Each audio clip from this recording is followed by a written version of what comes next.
There's an amazing story that Leopold Weiss, who became Muhammad Asad, I don't know if people know, but he became Muslim in 1926, and then he went to Arabia, and he ended up, he knew Arabic, he knew Hebrew, he was actually trained in the Torah. He comes from a long line of rabbis, but his father, I think, was a successful businessman.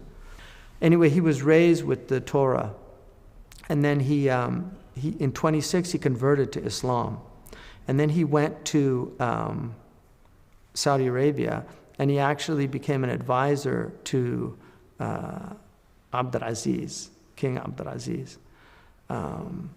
He was living in Mecca at the time, and then he ended up, after that, in 1932, he went to Pakistan, which was not Pakistan yet because it becomes Pakistan in 47. But in 32, he goes to Pakistan, and he actually lives there, learns, I think, Urdu, became a Pakistani citizen, and helped them. He translated a Bukhari, and then he lost the translation, got burnt down, his house burnt down, lost the whole translation. It was tragic because he really knew Arabic well. But anyway, he tells how he became Muslim, which is an amazing story in his book, Road to Mecca. He said that he and his wife Elsa, they were on a train in Vienna. He was from Austria. So they're on a train, and he's looking at a man across from him. He was a businessman, a portly businessman. And he said he looked like a well-educated, well-fed, and wealthy man. But he said he looked at his face and he saw this pain and worry and torment on his face. He said his lips were pursed as if he was troubled by something. And then he looked around and he noticed everybody on the train looked like that. And if you've ever been on a subway in New York, you know exactly what he's talking about. After, the 5 o'clock subway, after a day of that horrible grind. وَالْعَصْرِ إِنَّ الْإِنسَانَ لَفِي خُسْرٍ. Surely in the afternoon, man is at loss. So and then he looks to Elsa and he says to her what he's noticing. And then she looks and she says, you're right. He actually says she looks like somebody who a painter would look at faces that they're about to paint. She really inspects them. And she says, they look like they're suffering the torments of hell. So he goes back to the apartment, and he had been reading the Quran, and it was open. And he goes actually to put it away, but his eyes fall on al-Takathur hatta zurtum al-maqabir, that vying for more has you bedazzled until you go to your graves. And then it says, surely you will come to know the hell that you are in. And you will see it. Right? Ayn al-yaqeen. And he said he started shaking physically. And then he called Elsa and he says, read that. Isn't that what we just saw? And she said, yes. And he said, I knew at that moment this book was true.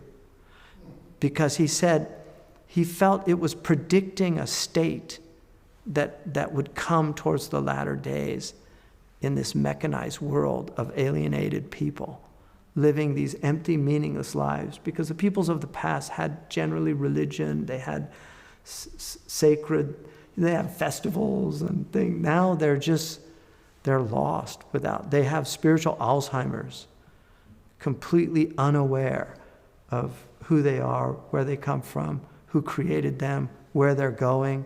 All of this, 9 months in the womb, being fed through an umbilical cord, right? Kept at 98.6 degrees Fahrenheit, with oxygen coming in through the blood from your mother's breath, forming the brain, the spinal cord, all of these things. All of this for what? Billions and billions of cells coming together almost instantaneously, with incredible order, an opposable thumb to create all these tools with, a tongue to articulate our needs. Subhanallah. Malakum, what's wrong with you? Allah says that several times in the Quran. What is wrong with you? مَا لَكُمْ لَا تَنَاصَرُونَ. What's wrong that you don't help one another? مَا غَرَّكَ بِرَبِّكَ الْكَرِيمِ الَّذِي خَلَقَكَ فَسَوَّاكَ فَعَدَّلَكَ فِي أَيِّ صُورَةٍ مَا شَاءَ رَكَّبَكَ. What has deluded you from your generous Lord? The one who fashioned you and formed you and then assembled you. رَكَّبَك, tarkiba. And they literally call DNA in modern Arabic, they use tarkiba as the word. Assembled you into this extraordinary creation. And so the people that can't see that, they have a ghishawa. And that's why believers just don't understand why some people can't see this so clearly. Well, there's your answer. I was with my son, Yahya. We were looking at this incredible sunset up at the upper campus. Just this palette of incredible colors. And I just looked at him, I said, how can people not believe in God? And he looked at me, he said, dirty windows?